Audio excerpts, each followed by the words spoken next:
അമ്മേ, എന്താടാ? അമ്മ ഈ പേഴ്സിൽ നിന്ന് പൈസ എടുത്തായിരുന്നോ? ഞാനൊന്നും എടുത്തിട്ടില്ല. എടാ, അത് ഞാനായിരുന്നു എടുത്തത്. ഇന്നലെ നമ്മുടെ ഹൗസ് ഓണർ വന്നിട്ടുണ്ടായിരുന്നു. എൻ്റെ കയ്യിൽ ക്യാഷ് തികഞ്ഞില്ല.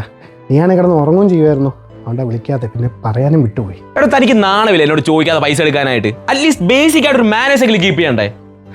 അതങ്ങനെ വിദ്യാഭ്യാസവും വിവരം ഉണ്ടെങ്കിലല്ലേ മാനേഴ്സ് വരത്തുള്ളൂ.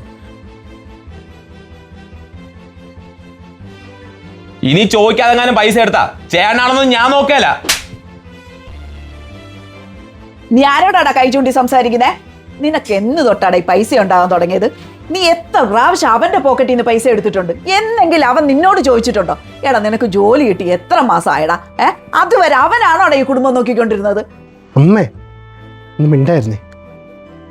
എടാ, എൻ്റെയും നിൻ്റെയെന്നൊരു വേർതിരിവുണ്ടെന്ന് എനിക്കറിയത്തില്ലായിരുന്നു. അതുകൊണ്ട് അറിയാതെ എടുത്തു പോയതാ. പിന്നെ ദേഷ്യം വരുമ്പോൾ നമ്മൾ പലതും വിളിച്ചു പറയും.